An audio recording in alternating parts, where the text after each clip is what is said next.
Assalamu alaikum. Secret messages based on Mithai and its positive psychology. It's all about perspectives. Now listen to this. Jalebi, your shape doesn't matter, your nature does. No matter how messed up you look or your life is, keeping a sweet tone will always help. Rasgulla, no matter how much you are squeezed by circumstances, never forget who you are. Come back to your original self. Be resilient. Boondi Ladoo.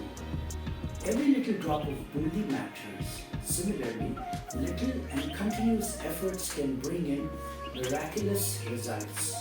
Continue doing the little things. Success will follow. Soan Papdi. Not everyone likes you. Yet the maker doesn't stop making you. Pursue your goals irrespective of the validation that you get.